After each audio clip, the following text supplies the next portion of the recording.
Bonjour à toutes et à tous les amis, bienvenue sur cette nouvelle vidéo de la chaîne YouTube du Cercle. On est en immersion marchand de biens. Je suis toujours avec Faisal, mon collègue marchand. On est toujours chez lui, dans son fief. Il contrôle la ville. On est à Châteauroux.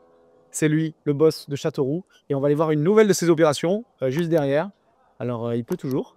Ouais, Et donc, du coup, on va vite aller dedans. Enfin, on va rien faire, rentrer. Projet atypique? projet atypique. Atypique dans le sens où... Légèrement, il faut se projeter un petit peu. Ouais. Faut pas avoir peur des travaux, faut pas avoir peur des odeurs. Alors ça, vous serez épargné sur YouTube. Épargné par les odeurs, mais je vous transmettrai ces informations-là, parce que du coup, c'est une personne qui avait un syndrome audiogène. Exactement. Eh ben, on va aller voir ça tout de suite. Je te suis pour la visite. Donc, on rentre. C'est cette maison. grande maison, donc depuis ici, Exactement. partie gauche. Là. Le garage là, la petite aile ici, la bâtisse ici, avec l'extension qui est juste là. Et du coup, la clôture qui fait comme ça, c'est un bâtiment un petit peu en U. Avec une cour Petite centrale cour, exactement. à ce niveau-là. Très bien. Ah, ça a l'air dans bon état que l'extérieur. Exactement. Jardin en friche, mais en bon état. Tout est régulièrement déclaré, tout est bon de ce point de vue-là. Tout est OK. Il n'y a pas de raccordement au tout à l'égout. D'accord. Voilà, mais on était au courant et on va procéder au raccordement. En fait, la fosse septique s'arrête à d'un côté du muret et puis le raccordement est de l'autre côté. C'est la trappe pour voilà. Exactement. La trappe pour voilà, la fosse septique, elle est Juste derrière. garage. Enfin, dans le Donc, abri. on va derrière. Ouais, exactement. La porte, enfin, le portail coulissant. Donc voilà, une petite régularisation, ça qui fait plaisir à tout le monde. Ouais, bah c'est clair. Et puis ton acheteur est pas content d'avoir mis tout à l'égout pour cette maison plutôt que une tasse à en tenir avec Exactement. vraiment possible. Donc on vous a dit, c'était une maison qui était habitée encore ou inhabitée? Alors, non, elle était inhabitée quand moi j'ai fait l'acquisition d'une personne qui s'est retrouvée en maison de retraite. D'accord. Puis en EHPAD, et puis la maison, je crois qu'elle a commencé à être vendue sur la fin de sa vie. Et moi, j'ai racheté à la successeuse. Ok. Voilà. Donc, la personne est décédée, elle avait laissé le bien dans un état Absolument déplorable. Ok. Voilà, donc Comme c'était, parce que déjà là, t'as vidé, c'est ça? là, on a vidé. Alors, ça a été fait entre-temps par le notaire qui nous a refacturé. Mais en effet, il y avait des déchets. En fait, le syndrome d'Hugel, c'est un syndrome de stockage. Les gens, ils ont tendance à stocker leurs excréments, du matériel, des papiers, des journaux, bref, et ça fait des montagnes absolument énormes. Vous verrez un peu l'état du parquet. L'électricité n'était pas du tout aux normes, donc il y a eu un début d'incendie. Et du coup, c'est un bien qui était sous arrêté d'insalubrité. Et puis pour lequel on doit faire repasser la préfecture une fois qu'on a remis l'électricité et le bien d'aplomb. Ouais, donc arrêter la salubrité, indécence du logement. Exactement. Sanitaire, au niveau sanitaire, il y avait Ouais. un arrêté sur ce point-là. Ok, et ben on rentre dedans. On va C'est voir. parti. Hop, donc il n'y a pas de lumière, donc on vous met ça. Donc là, on est sur une entrée. Voilà, sur l'entrée, ça doit aller, je pense, mais... Donc l'entrée, alors effectivement, vous n'avez pas les odeurs. Bon, ça sent un peu fort. Cage d'escalier, donc il y avait des choses dans l'escalier aussi? Ah, il y en avait partout. T'as des photos aussi? Hein? Ouais. Alors là, moi, j'ai pas de photos sur comment c'était avant, Ok. avant que c'était. Ouais. Ouais, mais pour avoir déjà vu des patients comme ça dans d'autres activités, et l'autre maison que j'ai en opération, c'était le même système et même syndrome, et du coup même niveau de stockage, quoi. Vous regarderez sur internet. Ah, mais on en a publié une, hein. On avait une vidéo à Toulon avec un appartement. Je vous ai mis des extraits photos, vidéos avec des petites bébêtes qui vont bien. Donc là, on a une grande pièce. Ça, c'est bien avec le spot là, voilà. Donc on voit les murs bien abîmés. T'as fait contrôler tout ça? Ouais. Au niveau du parquet, là, on voit que La totale, on a fait passer les artisans pour valider tous les points. Après, globalement, de toute façon, c'était un bien sur lequel nous, on s'était positionné sans condition, simplement parce que le gros œuvre est OK, et du coup, on peut se permettre, on pouvait se permettre, en sortant un bien complètement fini, de rentrer dans nos frais avec les coûts de travaux et la marge. tout est à refaire. Donc j'imagine que tu as acheté très les côtés. Exactement. Ok. Râlez pas crête. Voilà.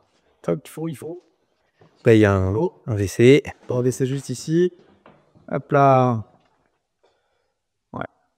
Compliqué de se dire que quelqu'un habitait là encore Ouais. à bord d'être amené dans un établissement médical parce que mais pas en très bon état, ça c'est sûr. Donc là, on a un parquet qui est posé sur un carrelage. Sur un carrelage, exactement, qui a été posé un petit peu à l'arrache. Pareil, ben, vous voyez, Mais on est là les marchands aussi pour récupérer ce genre de biens et les rénover, les réhabiliter complètement. exactement. Parce que comme elle, je trouve que cette maison, ce bâtiment a un certain cachet. Exactement. Cachet quand on rentre, la disposition, la cour centrale, etc. Donc, Même les cheminées, hein, on pense à certains membres qui adorent les cheminées. Ça a son petit cachet et légèrement poli, on peut récupérer quelque chose d'extrêmement intéressant. pareil, là, sous ce parquet, là, t'as du carrelage partout. Ouais. Ouais. Ça va. Donc, c'était une cuisine, toi. Donc là, ça fait une cuisine. Faites On prévu des va points faire une cuisine. d'aménagement Ouais, qu'on pourra mettre un petit peu pour vous faire ce que ça donnera. tout à fait. Voilà, donc la cuisine. Et ton arrière. Faut pas avoir peur, faut pas le mien. Et puis, il y a un étage. Exactement, il y a une cave. Vous vous avez parlé de la cave ou... Ouais, on va Ouais. le dire, c'est bon. Parce que là, ça sent encore plus fort. Alors, épargnez-moi, c'est gentil. Escalier. L'escalier, il est joli, il est très joli cet escalier. Quand il va être repris, il va être magnifique. Ouais. Ok, donc là, on arrive sur le premier étage. Donc, un WC. Avec un lavabo. Exactement. On a les chambres de part et d'autre. Exactement. Une hauteur sous plafond qui reste tout à fait agréable pour une loi Carrez. Si, du côté Du côté rue. moi, où on était tout à l'heure. Moi, vous voyez au plafond et au mur, bon, c'est de la toile de verre. Avec de la salpêtre, ouais. Ça doit être, à mon avis, ce qu'il y a, c'est que en plus, il y avait du papier peint. Ouais. Donc, Ça respirait pas. Ils n'ont pas respiré. C'était tout fermé. C'était avec des poubelles et ça a fermenté à l'intérieur. C'est exactement ça. Du coup, on laisse encore bien ouvert. On aère bien. Signe. Ah, c'est...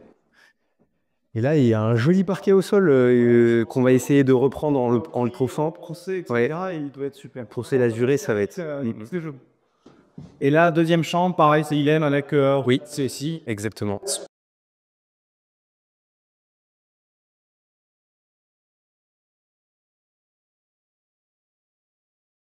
Ok. Deux chambres, on a combien de mètres carrés là sur la modalité 15 et 17, et sur tout le B1, on est sur 100 mètres carrés. 100 mètres carrés. Ouais. Bah, du coup, on va redescendre, on se fait bon, tranquille. Ouais. Allez, ça marche. Bon, on rigole, on est sorti du match. On est courageux, mais on n'est pas fou non plus. Ils ont été courageux de débarrasser, enfin c'est des boîtes spécialisés qui... Ouais, exactement. Bon. Honnêtement, ça va, c'est supportable, c'est vivable, mais il faut bien aérer. C'est bien ventilé. Et à mon avis, les artisans, quand ils vont bosser, c'est bien s'y mettre des masques de boue. Ouais, bah là, de toute façon, il y a un premier traitement qu'on va poser sur les parois pour enlever les potentiels germes qui restent, pour pouvoir assainir encore plus et pouvoir démarrer sur de bonnes bases. Parce que si tu attaques directement comme ça, il y a moyen que ça pourrisse derrière. Et c'est pas bête. quand on fait une réno comme ça, il vaut mieux partir sur des choses carrées dès le début, quoi. Ouais, clairement. Désinfection complète, tuer toutes les germes potentiels et j'ai pas vu de bébêtes. Il y a des bébêtes par terre? Non, il y a juste des araignées et en fait, pas vraiment. Il n'y a pas de rats, pas de quoi que ce soit. Ok. C'est des cafards, des blattes, dans ce genre Non, de... là, ça va, on a de la chance. Donc c'est plutôt bon, il n'y a pas ça. Donc ce bien, vous l'avez vu, c'est un bien qui a été vendu, j'imagine, en l'état, dans son jus. Exactement. Donc on t'appelle et on te dit j'ai ça, mais par contre c'est comme ça et c'est à prendre en l'état et à prendre ou à laisser, quoi. Alors, ça s'est pas passé exactement comme ça. Ah, ok. Ouais, en fait, ce qui s'est passé, c'est que j'ai un des voisins, je dois taire son nom. D'accord. Je tairai son nom, mais qui était déjà venu dans la maison, qui était au courant un peu de comment ça fonctionnait, qui était dans le bâtiment. Et en fait, qui me dit, bah tiens, ce bien-là, il va être à vendre. J'ai vu passer les diagnostiqueurs, etc. Et normalement, il va être à vendre avec telle étude notariale. Et donc, moi, j'appelle et des gens étaient déjà en train de visiter, mais il n'était pas encore affiché. Donc, c'était du off-market, mais j'étais pas dans la boucle. Et donc, Greffé dans le... exactement. Donc, je viens, je regarde, ok, le gros œuf, machin. J'avais eu Ouais, non, je suis pas rentré à l'intérieur. Et en fait, les huisseries, en effet, comme vous voyez, elles sont en bon état, même s'il y a des petites choses à retravailler autour, les ponts thermiques, etc. Des volets roulants sur chacun. Exactement. Une des fenêtres, c'est du double vitrage, il y a peut-être des trucs à comprendre, mais effectivement. Il y a surtout les tours à reprendre. Et après, pareil, la toiture a été refaite parce qu'il y a eu un épisode de grêle ici à Châteauroux. Donc, là, beaucoup de toitures ont été reprises et celle-ci en faisait partie. Et puis, le bâtiment est quand même relativement sain même d'extérieur. Et puis la personne que je connaissais du bâtiment qui avait déjà vu l'intérieur du bien savait que le bien était en bon état, en tout cas sur une partie gros œuvre. Donc bah, moi, vu le prix qui était affiché et le secteur dans lequel on est, j'ai appelé, je les ai saoulés pendant 72 heures. Au bout de 72 heures, comme on n'était pas très intéressé pour me faire visiter, qu'il y avait des gens qui étaient en train de discuter du prix, et ben je me suis dit, ok, ils sont en train de discuter du prix, moi le prix me convient, donc je vais faire une offre au prix. Et on verra après ce qui se passe. Donc toutes les petites astuces qu'on a de faire une offre au prix en nom propre, etc. Et donc c'est ce qui s'est passé. Donc offre au prix sans condition, donc égal je suis premier. Et donc bah, par acquis de conscience, l'étude a souhaité me faire visiter pour me faire confirmer que je m'engageais bien sur les prix, à condition que je valide mes tarifs de travaux dans les 24 heures. Donc là, j'ai une équipe d'artisans hyper réactive qui m'a fait un devis carré express en 24 heures qu'on tient en plus actuellement. Donc c'est encore plus sympa comme ça. Désolé, on a recoupé pour la pluie. Donc désolé, je t'ai coupé. Non, t'inquiète pas. Visite du devis express par tes artisans. Exactement. Et puis après, bah, nous derrière, notre travail, c'est la modélisation. On modélise. Dans le pire des cas, qu'est-ce qui peut se passer si on part sur un bien comme ça? Bah, pas grand-chose à partir du moment où l'enveloppe travaux, elle est largement amortie par le delta qu'il y a par rapport au prix de sortie. Donc on a fait différentes modélisations. Il y a moyen de faire une résidence principale, il y a moyen d'en faire un petit bâtiment avec 3 appartements en monopropriété. Et bah, non, ou en mono, on pouvait vendre. En bloc. Ouais, on revend en bloc, exactement. Ou alors, où on revend la découpe, voilà, exactement. Donc, différentes stratégies. Et nous, la plus intéressante et la plus facile d'accès, pour également cibler un personnel le plus large possible, eh bien, c'était de viser le public principal, la résidence principale. On commence à avoir de plus en plus de seniors. Du coup, ça s'y greffait encore, ça s'y prêtait encore un peu plus, puisqu'on peut carrément créer une aile ici avec un dressing tout en rez-de-chaussée et des chambres pour les petits-enfants qui viennent visiter. À l'étage. À l'étage, exactement. Parce que du coup, là, le plan de la maison, vous l'avez vu. Donc là, on est dans l'entrée. On a l'escalier qui va desservir 2 chambres, qui sont des grandes chambres, avec une salle de bain et un WC. Exactement. Et au rez-de-chaussée, on pourra avoir d'un côté cuisine, salon, séjour. Tout à fait. Et chambre, suite parentale, avec une salle de bain, un WC aussi. Exactement. Tout plein pied. Le plein pied et une possibilité d'avoir des chambres supplémentaires à l'étage. Le garage, le stationnement juste devant. Ouais. Donc oui, ça se prête bien. Ça s'y prête parfaitement. Ça marche pour les locations Ça marche pour les locations, tout à fait, puisque dans le second plan de faire 3 appartements, l'IUT et la zone étudiante de Châteauroux est à 500-800 mètres à peu près. Donc ça s'y prêtait également. Mais après, bah, c'est toujours une balance. Je crée des compteurs, j'ai Enedis, etc. Combien de temps ça va me prendre? Versus, je fais une réno classique avec un compteur où on fait juste une remise aux normes électriques. Et en termes de temps et de coût de portage, ça pèse aussi. Donc, t'as pas 3 cuisines, exactement. 3 salles de bain. Exactement. Donc là, il y en a quand même, il y en a 2 dans tous les cas, mais voilà, il n'y en a pas 3. En termes de coût, on s'y retrouve plus. Ouais, voilà, c'est ça. Et un vivier de clients potentiels plus large. Plus large. Ouais, ok. Parce que donc là, du coup, j'imagine l'étude notariale, comment ils ont fait l'estimation pour le bien Alors, on y est non, je pense qu'ils ont regardé un petit peu combien ça coûtait de base, le prix que la successeuse en voulait, et puis après les coûts de travaux, etc. Mais bon, c'est un type de bien. Globalement, il y a des segments de biens et les maisons de 100 mètres carrés à Châteauroux, on va toujours à peu près être sur cette fourchette de prix-là quand ils sont dans cet état-là de toute façon. D'accord. Puisque. Là, je peux dire ou pas oui, non, bah, je peux dire, de toute façon, il y a énormément de travaux, donc en fait, ça va complètement être dilué. Moi, j'ai acheté 55 000. Donc 55 000 pour info, la maison qui fait 100 mètres carrés, Ouais. le garage, le jardin, etc. Mais dans l'état où c'était quoi. Ouais. 55 plus les débarrassages, etc. Ouais, c'était inclus dans le prix. Dans le prix. C'était inclus dans le prix. La maison, dans cet état. Hein. Exactement. Même pire que ça, parce que là, vous avez déjà fait un peu de. Bah là, on a déjà un peu ouvert, on a enlevé des trucs, on a commencé à nettoyer le sol, le restant, exactement.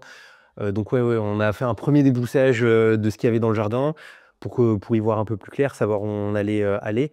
Un chat d'aveugle, de la sécurité, c'est ça. Sur les prix. Donc j'imagine, bah, tu as ajouté à ça ton coût de travaux, tu te dis, bah, au pire des cas, j'ai tant. Exactement. Est-ce que j'arrive toujours à générer de la marge potentiellement? Tout à fait. Oui, pour de la cible RP. Donc si c'est OK, on y va. Puis, de toute façon, c'est un bien où, au prix d'achat et à l'enveloppe travaux, si ça partait pas, moi, de toute façon, c'est quelque chose que je peux garder en locatif et ça reste rentable. Donc en fait, en première. Non, exactement, mais il faut toujours avoir plusieurs plans et moi j'aime bien la sécurité, vous l'avez vu dans la vidéo précédente, j'aime bien que ce soit carré. C'est très bien. Tu as acheté ça du coup quand? Alors, j'ai acheté ça officiellement le 5 juillet. Donc Courant de l'été. là, ouais, quand on est en train de filmer, ça fait 2 mois à peu près. Ok. Donc pas d'artisan juillet-août. Et puis l'idée, c'est j'ai acheté une autre maison un peu dans le même principe tout début du mois de juin. Ok. Même conformation, même chose et sur un autre segment de Châteauroux. Et l'idée, en fait, c'est de faire suivre les artisans et du coup de négocier encore une fois du volume. Donc plaquiste x2 sur 100 mètres carrés égal, on divise les prix. Élec, pareil. Donc ça aussi, c'est intéressant parfois de cumuler les artisans quand on n'a pas énormément de gros chantiers, de faire 2 petits chantiers mais qui se suivent et de les faire bosser sur les 2 chantiers. Ok, donc une stratégie de négo par les opérations du type que tu as eues. Là, tu as eu, entre guillemets, de la chance, tu as eu le voisin, mais comment tu développes ton réseau toi, au quotidien ou, Alors, pour obtenir des opportunités comme celle-là? beaucoup de choses. Le premier truc que moi je fais, c'est transparence. Je dis ce que je fais ce que je dis. Ça, c'est hyper important. Et puis après, je saoule les gens. Donc, je pense que tous les gens qui me connaissent à Châteauroux savent que je fais de l'immobilier, que je retape des biens, etc. Et en fait, j'en parle tout le temps, j'en parle tout le temps, j'en parle tout le temps. Et il y a forcément un moment quelqu'un qui va me dire « Ah, j'ai vu ça, peut-être que ça va t'intéresser, etc. » Et voilà. Donc, il y a beaucoup de gens... Saouler les gens. Exactement. Les gens. S'il y a un truc à retenir, saouler ces gens. Et ça marche bien, hein, parce que je pense Tu fais que... simplement ce que tu fais à tout le monde. Ouais. Tout le monde le sait, ils t'ont en tête, top of mind. Et C'est c'est ça. un truc qui... Et dans les 2 cas, parce que même pour la vente, quand vous dites ensuite qu'on a fait un bien, qu'on l'a rénové et qu'on a réussi à le sortir de telle manière ou telle conformation énergétique, ensuite, il y a des gens qui sont peut-être pas apporteurs d'affaires, mais qui par contre sont potentiellement clients futurs. Et là, c'est ce qu'on verra peut-être dans une future opération que je présenterai à Benjamin. Ok. Mais on commence à avoir des clients alors qu'on n'a pas encore mis en vente sur quoi que ce soit, parce qu'en fait, on parle du fait qu'on a acquis un bien et qu'on va retaper et qu'on cible des investisseurs. Et là, on a des investisseurs qui se manifestent parce qu'ils sont au courant de ce qu'on a fait précédemment. Donc, à force de parler de ce que vous faites et de montrer et de tenir vos engagements sur ce que vous allez faire, ça finit par payer et par prendre. Donc, top. Exactement. Sur cette maison, tu as un financement. Comment tu as financé ça? Alors, financement acrobatique, on va dire, Ok. puisque j'ai voulu financer les 2 maisons en même temps. Donc, celle-ci, plus la même qu'on n'a pas vue. Ouais, d'accord. exactement. Et beaucoup de coûts de travaux, les prix hauts de Châteauroux, puisque là, c'est ce qu'on va encore une fois viser. Hein. Je vous ai expliqué l'épisode précédent, mais nous, on a besoin d'acheter très très bas et de sortir très très haut, parce qu'on est sur des prix assez serrés. Ouais, donc, il faut aller chercher... là, entre le prix bas et le prix haut n'est pas énorme. Donc, il faut être très bon pour aller chercher le prix bas, très bon pour créer de la valeur à bas coût. À bas coût, exactement. Et très bon pour vendre sur la partie haute des prix. Exactement. Et comme il y a peu de visibilité sur ce type de bien-là, eh bien, on ne voulait pas se casser les dents avec un financement marchand classique. Et on a eu un financement en prêt longue durée non affecté, qui en gros est comme un prêt amortissable classique. Alors, je pense que sur la première vidéo, la première vidéo dont on parle, ce genre de prêt, c'est, à mon sens, le prêt rêvé pour un marchand. Ouais. Parce que du coup, tu l'as sur combien d'années? Là, je l'ai sur 15 ans. Donc, c'est un prêt sur 15 ans, donc non affecté, c'est-à-dire qui n'est pas dépendant d'un bien en contre-garantie. Par contre, qu'est-ce que vous avez mis en garantie? Rien. Ma bouille. Mon joli sourire. C'est fort. Donc, les prêts long terme non affectés, c'est une sorte de, je dirais, de super crédit conso où on fait ce qu'on veut avec, sauf qu'il l'a sur 15 ans, avec des taux qui sont à... J'ai eu du 3,70. 3,70, donc les marchands sont en train de faire la gueule. Ouais. Parce que quand on connaît les taux d'opération de marchands compliqués, et t'as même pas mis des assurances vie, des nantissements? Non, rien du tout, et j'ai même pas d'assurance de prêt. Alors après, il faut remettre un peu dans le contexte, et ça, on en parle un petit peu, parce que... Comment on fait pour avoir ça? Exactement. Moi, en fait, j'ai encore mon activité principale à côté, qui est plutôt... dans le domaine médical. Exactement. Assez rémunérateur, et pour lequel j'ai un faible risque de pénurie de patients. Donc, c'est relativement serein. Et puis, la deuxième chose, c'est que le banquier sur lequel j'avais fait les premiers prêts, eh bien, c'est le banquier qui m'a financé pour celui-ci. Et encore une fois, je lui ai dit ce que je faisais, je l'ai tenu informé au fur et à mesure, je l'ai emmené visiter les opérations, et je lui ai montré les prix de sortie, et du coup, en fait, il est au courant de l'ensemble de l'opération. Et donc, pour lui, en fait, et je le saoule aussi. Mais je le bichonne. Parce que c'est mon bienfaiteur. Et donc, et comme il voit où je vais, qu'il a une visibilité sur la trésorerie, qu'il voit également les prix de sortie, puisqu'il finance également ses clients, et en fait, il sait très bien qu'on est bien positionné et que le risque est extrêmement faible pour la banque là-dessus. Donc, le banquier fait de la gestion de risque. Nous, on a géré le risque. Donc en fait, son risque est assez faible. Et puis je lui apporte aussi d'autres éléments en face. Donc voilà. Donc du coup, tu as ce prêt non affecté sur 15 ans C'est ça. pour l'enveloppe travaux plus achat Exactement. pour les deux. Ouais. Et donc, en gros, c'est une ligne que tu débloques ou tu as directement l'argent sur le compte? Non, j'ai eu directement l'argent sur le compte. Ok, donc tu en fais ce que tu veux. Ouais. Et, Et il m'a fait 3 mois de différé. Et ça tombait bien parce qu'il y avait les vacances d'été et que dans le bâtiment, il n'y a personne. Et du coup, là, on attaque les travaux dans quelques semaines et normalement, on déroule dans la foulée. Ouais. et une fois que tu auras fini ces opérations, ce prêt est toujours dans Exactement. 15 ans. Exactement. Donc là, tu as une somme, c'est ce qu'on appelle vulgairement la ligne de crédit, la ligne de crédit non affectée, le Graal des marchands de biens. Généralement, et aujourd'hui, c'est de plus en plus demandé en contre-garantie d'un placement, d'un nantissement, de biens déjà payés sur lesquels ils vont faire du crédit hypothécaire en fait ou du refinancement. Là, il a réussi à l'avoir en non affecté. Donc, comme je vous le dis, toujours, n'écoutez pas ce qu'on vous dit quand c'est impossible. Il y a toujours des possibilités, il y a toujours des façons de trouver des solutions et d'avoir. On a déjà parlé des prêts pour un néo-marchand. Oui, on peut avoir des prêts pour un néo-marchand. Oui, on peut avoir des lignes de crédit. Oui, on peut faire des opérations de flip. Oui, enfin, tout ce qu'on vous dit, c'est impossible. C'est souvent des gens qui ne savent pas le faire ou qui ne le maîtrisent pas. Donc, voilà, bravo pour Merci. réussir à convaincre ce banquier. Et comme il a dit, Faisal, et j'aime bien que tu remettes le contexte, ça ne se fait pas du jour au lendemain. Et il n'est pas tombé par là, bonjour, donnez-moi une ligne de crédit. Non. Ok. Donc, top pour ce financement, donc il ne te coûte pas très cher. Non. C'était fini ou c'est avec du capital remboursé? Non, c'est avec du capital amortissable. Ah, donc en plus, c'est amortissable. Ouais. D'accord, donc tu as une mensualité qui est un peu plus grande. C'est pas que c'est exactement ça. Après. Non, mais ça va bien. Ouais, exactement. On va pas se plaindre là-dessus. Il n'y a pas à se plaindre. On Quand va les pas taux se sont à plaindre. 70 sur 4 Non, c'est ça. pour des opérations de marchand. Exactement. Ok, parfait. Donc, deux opérations similaires. Tu vas enchaîner les travaux. Donc, celle-ci, tu penses la sortir quand? Les travaux, tu en as beaucoup de... Et alors là, on est parti sur une durée de 6-8 mois. Donc nous, on les enchaîne, mais on commence par l'autre maison en première. Et du coup, on sort l'autre maison normalement T1 2025. Et puis celle-ci, on part sur T2 2025. Donc, voilà, on aura certainement revendu d'ici un an. Ce sera en courant T3. C'est ça. Et puis, à mon avis, vu le cachet de cette maison, comme je te disais, je pense que ça va partir. je pense qu'on sortira aussi dans un contexte de marché beaucoup plus favorable. Et donc, ça, c'est une très bonne chose. Tout à fait. Parfait. Bon, on a fait le point sur ce OP. T'as tout à dire ou c'est Non, tout? nickel. Eh ben voilà, une nouvelle OP, un syndrome de Diogène. Vous avez évité les odeurs, tant mieux pour vous. On a parlé des lignes de crédit, on a parlé des travaux, on a parlé de comment il a sourcé ce bien et comment il s'est placé en tant que interlocuteur inoubliable, saoulant de Châteauroux. Et donc, du coup, si vous voulez discuter avec lui, et si vous avez des opérations, si vous avez des maisons abandonnées sur Châteauroux à retour, n'hésitez pas. Tu me donneras les contacts de Faisal qui se positionnera rapidement et il est prêt à tout. Vous avez vu, c'est l'assurance tout risque.